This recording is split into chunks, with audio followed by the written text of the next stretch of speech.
Norland, a double bit, saddle axe, the cruiser. Huh. Let's check it out.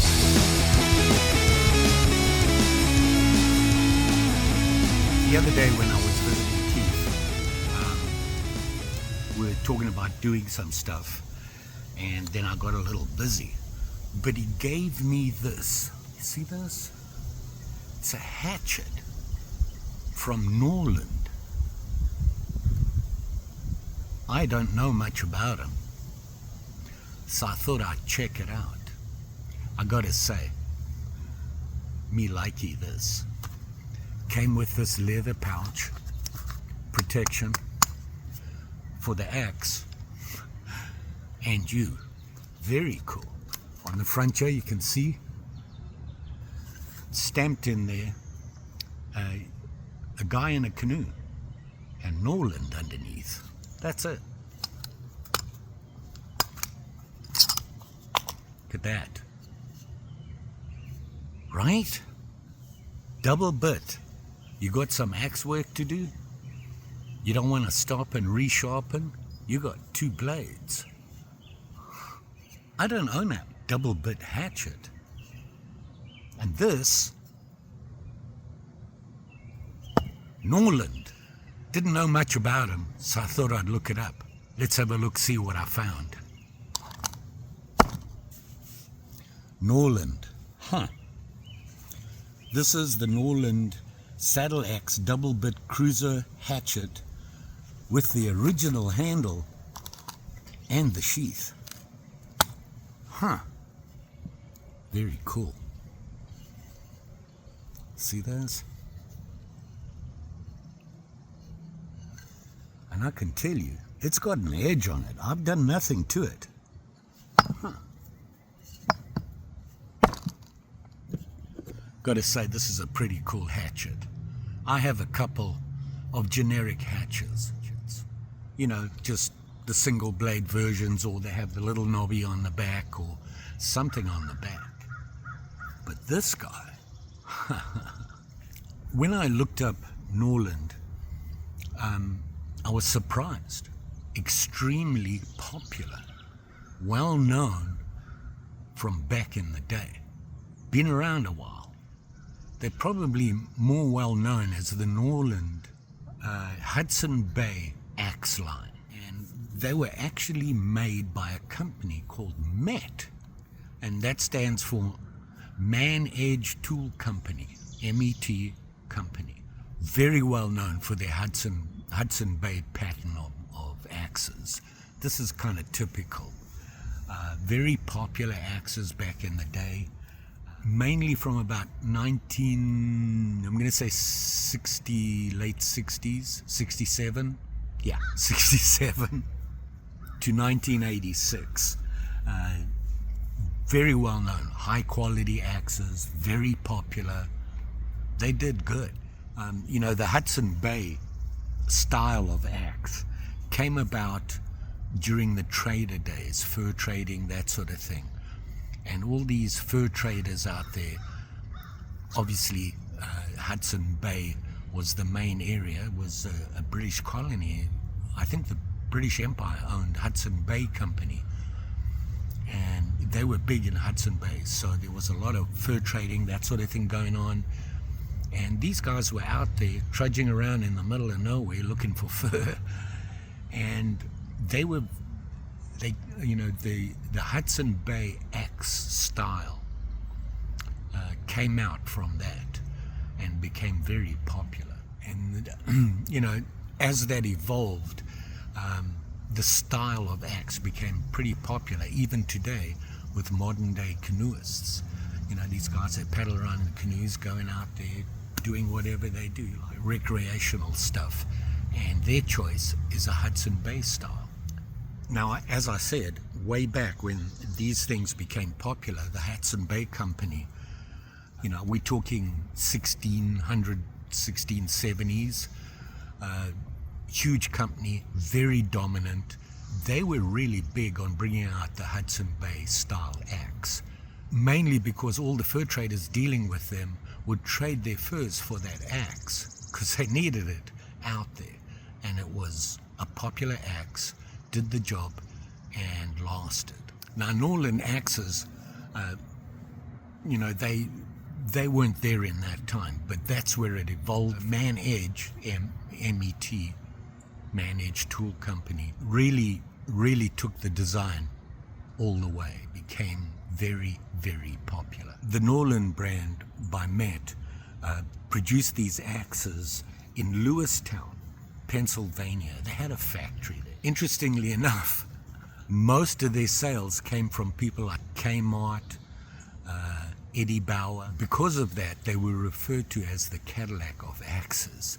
So they've been around, and they were a big influence. Now, in 1988, the Norland brand that Met owned was sold.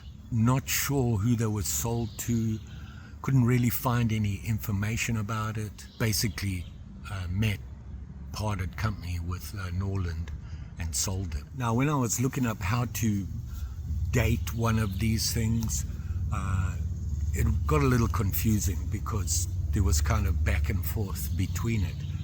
And they said that, if you wanted to know how old your axe was, you had to look at the Norland stamp, okay? And a lot of people said it had to say genuine to be the older version, the more vintage. And some people said, no, they used that later on as well. So I'm just not sure. This one, I believe, is a 1981 axe, well, hatchet, and it is a double bit. Now, the double bit style was very, very common on axes, the lumber, cutting trees, that sort of thing, the forestry people. They were big on double bit, obviously. Time saver, you've got two edges, you're not stopping all the time to sharpen an edge. It saved you time, and very popular. Like I said, they were a popular brand because of how well they were made and lasted. So the thing about double bit is it had a couple of advantages, especially hatchets. First of all, like I said, you've got two edges, so you can sharpen them both, and it saves you time. You're not stopping to sharpen, to carry on. You're just flipping over and using the other side. A lot of people took advantage of that, especially with the hatchets, not so much with the axe, is they would sharpen this different from this. This one would be shaped for heavy work, so it was more of a designed to split and cut wood, so they'd have a different angle on it. On the other one, they would have a tighter angle for finer work, cleaning up and that sort of thing. You can see when I'm holding it like this, it's fairly easy to use. You could probably feather with one of these things. Fire prep, so you didn't even have to use your knife.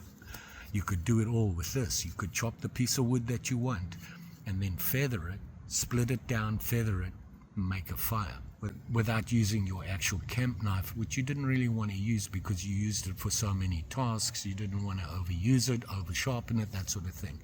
So that was the reason a lot of the hatchets were popular amongst the traders.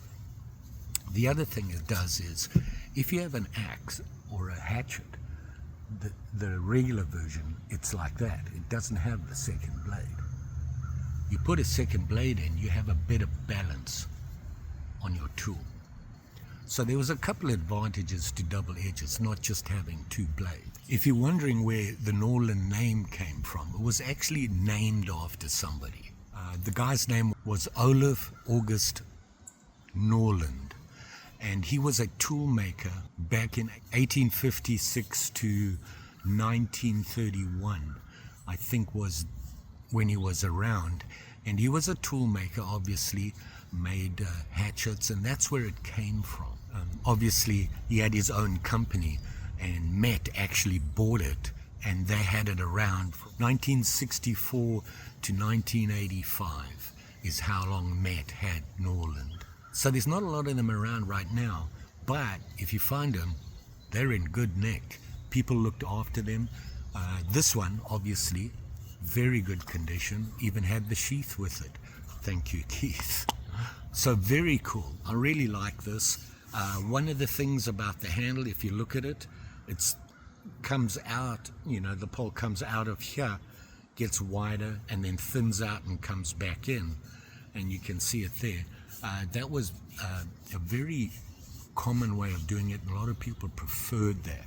Me personally, if you buy an axe today, when they ship it to you, the handle is covered. It's shiny. It's got almost like an acrylic coating on it. And people think that's the way it should be. Well, it was really a way to preserve the handle while it was sitting on shelves, that sort of thing, being shipped here, there, to the sellers.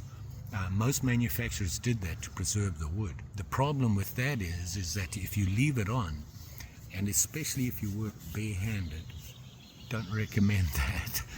That acrylic or whatever that coating was, when your hand moves like this as you were chopping, especially with axes, your hand would get hot from sliding on that, and it was kind of slippery. Now, I've always been, if I get an axe like this, first thing I did was I sanded that off and then used a wood preservative. I like to use boiled linseed oil. It really does a good job on wood, preserving it. You put a couple of coats on, it'll sink in, it sucks it up. And then once it starts sinking in, you can wipe off the excess and you're good to go. And in 6 months or once a year, you would just touch it up. The nice thing is, the grip, your hand doesn't slip and don't get hot. So think about that. If you have an axe or a hatchet and you notice you're heating up when you're doing a lot of work, that's the problem. So I always do that. And I like to work with an axe. They're fun to work with. Just remember to be safe. And there's a couple of things you should do. You never, ever put any part of your body in the way of an axe. And what I mean is, if you're chopping like this, okay, you need to check if you miss where that axe is going to go. If you keep everything out of the way, you're good. So when you chop, a good idea is to chop like this. You got nothing. If I miss, it's just going to go into the dirt. Or if you don't have that option, kneel. I'm not going to kneel. It's really wet and iffy down here. But if you kneel down, you reduce your height from your target that you're chopping. If you miss, you've got nowhere for the axe to go. When you miss, the lower to the ground you are. If you miss, you're just going to go into the ground. It's not going to swing around and into you. So keep things like that in mind. They are heavy, so it doesn't take a hard swing to make some real damage. And of course, if you don't have something to protect you from the sharp edges when you're carrying it or storing it, you might want to make one. I kind of like this. It's very cool. This is an original. So there you go. Look at that. I have a Norland double bit cruiser hatchet. It's also called a saddle hatchet, small enough to go in a saddle bag, that sort of thing. This is also small enough. Now, I looked at this, and this one doesn't have it, but what a lot of people did was, this was the pouch it came with. Obviously, this fits in here. Just like that. And you can store that in your saddle bag. What happens if you're walking around the woods looking for wood? Well, you're going to have to carry it, and sometimes you didn't want to do that. You had your gun in your hand, whatever. So what they would do is they would cut 2 slits in the back here and mount it onto their belt. Now, these days, you can get an axe sheath, whatever you want to call it. It actually mounts on your belt, and it's got a loop. And it's, I don't know, hatchet loop, whatever you want to call it. And it's sat in there on your side, like this. It's always handy to have, but that's a good way to carry it. I love this thing. It's great. I want to chop some wood with it. So let's do that.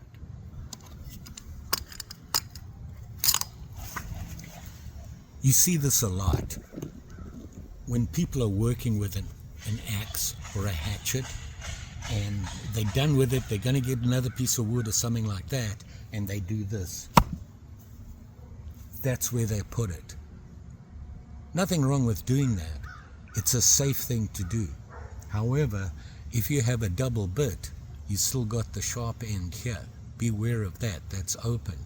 You know, you're not paying attention, you trip, you can fall onto it.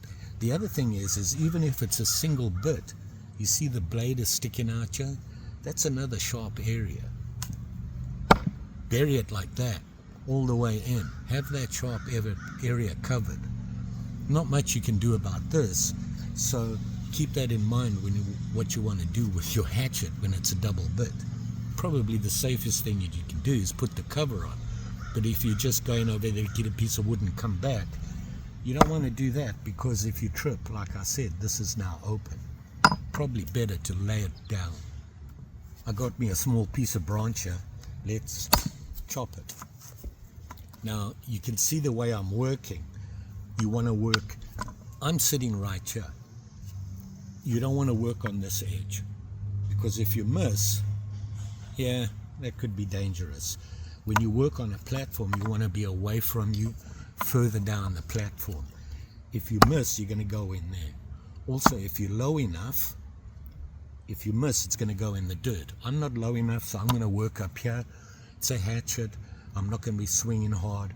I'm going to swing this way just to be safe. Why? Because that's the way you should do it. I don't have gloves, tut, but I recommend wearing gloves. With a hatchet, they don't really protect that much, but, you know, they may help.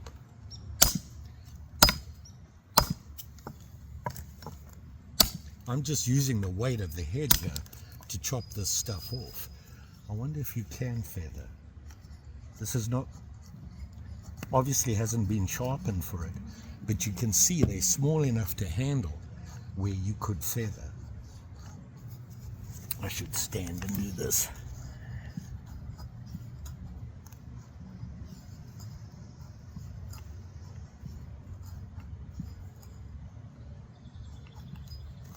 Just be aware of the other blade. So, I mean, it's not a good example, but you can see they were small and light enough where you could feather. I wonder how much we can chop up here. Pretty sure we're going to be limited on size. But if you're persistent, you could probably get through most things. Let me find a piece of wood. Okay, I got this piece of wood, and I can tell you, this stuff is hard. Okay.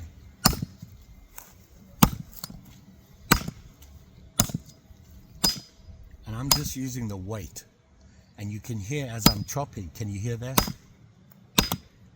That's how hard this wood is.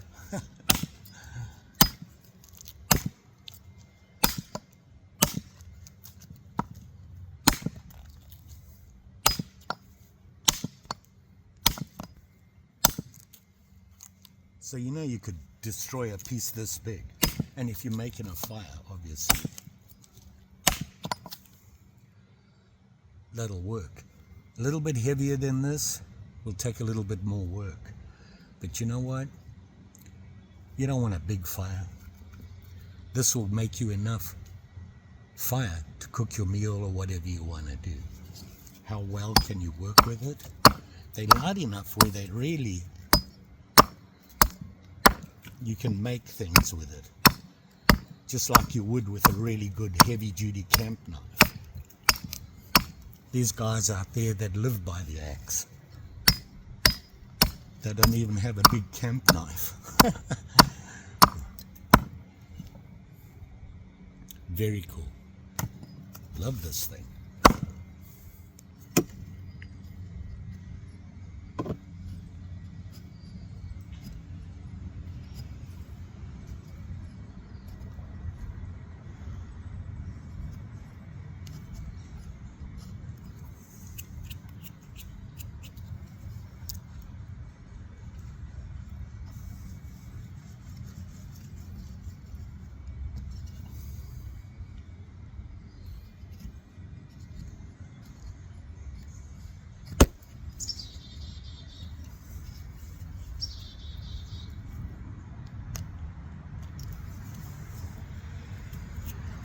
Well, I think if you got the right edge on it, you could actually whittle, well, not whittle, but you could make yourself notches if you need them. Not ideal. And obviously this needs to have a finer point on it. But you could do things like that. I mean, you could make a fire. So there you go. Norland. Who would have thunk? Very nice. Can see why they were popular. You all be safe out there, especially when using axes and hatchets. They're 4 times heavier than a regular blade on a knife. They got weight. Even dropping it can do damage. Just saying. And don't forget, like, share, subscribe. You know the story. Pretty sure I'll be back. I've got a lot of things to go through. I've been putting things off. I look at stuff, I get stuff, I put them in a box, and I tend to forget about them. Lately I've been going back through my boxes. Budget constraints. So looking for stuff. And then I realized I haven't hardly even touched what I have in the boxes. So we're going to have a lot. Thanks for watching. Always appreciated. We'll see you again soon.